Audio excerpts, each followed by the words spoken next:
2026 की शुरुआत ने ही पूरी दुनिया के शतरंज प्रेमियों को चौंका कर रख दिया है। आज के इस खास विश्लेषण में हम सीधे बिसात पर उतरने वाले हैं, एक ऐसे रोमांचक सफर पर जहां एक के बाद एक हुए टूर्नामेंट्स ने इस खेल के सारे समीकरण बदल दिए हैं। तो बिल्कुल तैयार हो जाइए ग्रैंड मास्टर्स ऑफ 2026 के इस ग्लोबल टूर के लिए।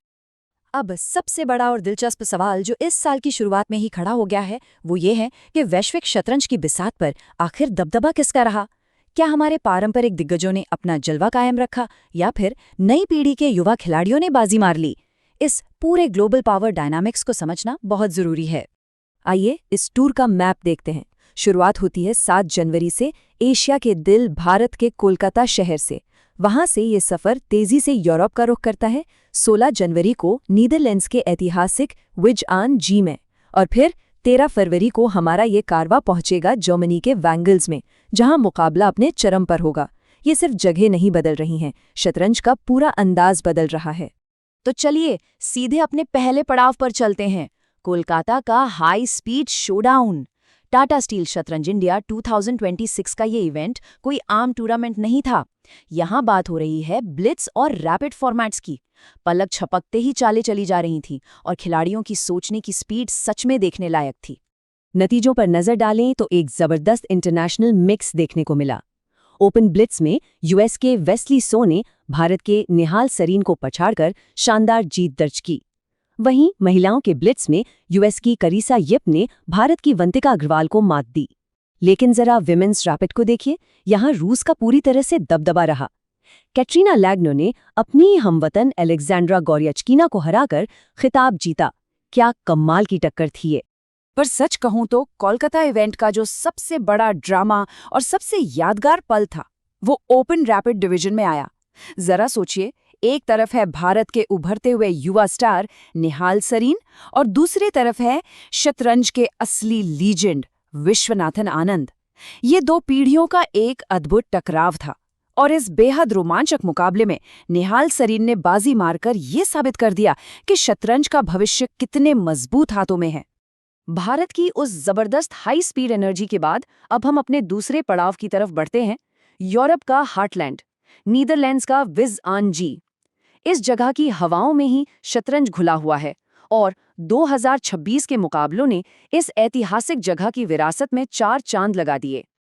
और इस विरासत को समझने के लिए बस इस नंबर को देखिए, 88। जी हाँ, 2026 में टाटा स्टील शतरंज टूर्नामेंट का ये 88वां संस्करण था। लगभग 9 दशकों का इतिहास। दुनिया के बेहतरीन ग्रैंडमास्टर्स के लिए इतने लंबे समय से ये जगह किसी कुरुक्षेत्र से कम नहीं रही है। इस मुकाम तक पहुंचना ही अपने आप में एक बहुत बड़ी बात है। चलिए अब इस क्लासिक टूर्नामेंट के नतीजों की बात करते हैं।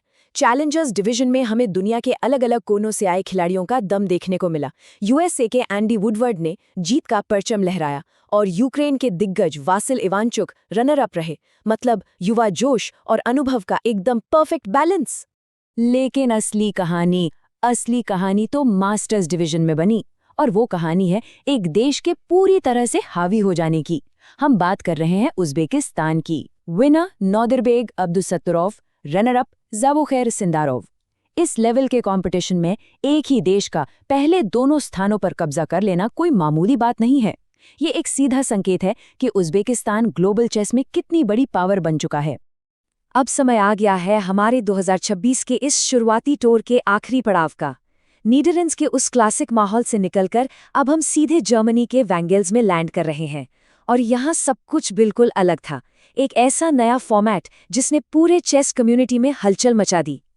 ये था inaugural FIDE freestyle chess world championship. FIDE और फ्रीस्टाइल चेस ऑपरेशंस ने मिलकर इसे पहली बार ग्लोबल स्टेज पर उतारा। ये सच में एक गेम चेंजर मोमेंट है। इसमें कोई रटी रटाई थ्योरी या पुरानी ओपनिंग लाइन काम नहीं आती।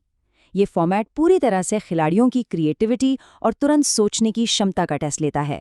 और सोचिए, इस बिल्कुल नए और अनप्रिडिक्टेबल फॉर्मेट के फाइनल में कौन आमने सामने था? मॉडर्न चेस के दो सबसे बड़े टाइटन्स, नॉर्वे के मैग्नस कार्लसन और यूएसए के फैबियानो कारुआना। जब भी ये दोनों भिड़ते हैं तो रोमांच अपने आप 7वें आसमान पर पहुंच जाता है। इस ऐतिहासिक चैंपियनशिप के फाइनल के लिए इससे बेहतर मैचअप और कोई हो ही नहीं सकता था। नतीजे भी बिल्कुल किसी ब्लॉकबस्टर फिल्म की तरह रहे।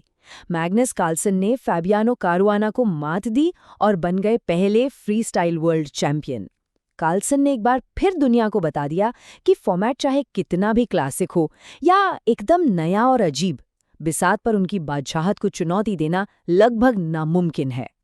तो इन 3 जबरदस्त टूर्नामेंट्स ने 2026 का टोन सेट कर दिया है। हमने भारत में पीढ़ियों का जबरदस्त टकराव देखा, नीदरलैंड्स में उज़्बेकिस्तान का हैरान कर देने वाला दबदबा देखा और जर्मनी में एक नए रोमांचक फॉर्मेट का जन्म होते हुए देखा। खेल बहुत तेजी से बदल रहा है। अब सवाल ये है कि इन नए समीकरणों और उभरते हुए देशों के बीच अगला अल्टीमेट क्राउन कौन हासिल करेगा। 2026 की ये बिसात अभी और भी बहुत कुछ दिखाने वाली है।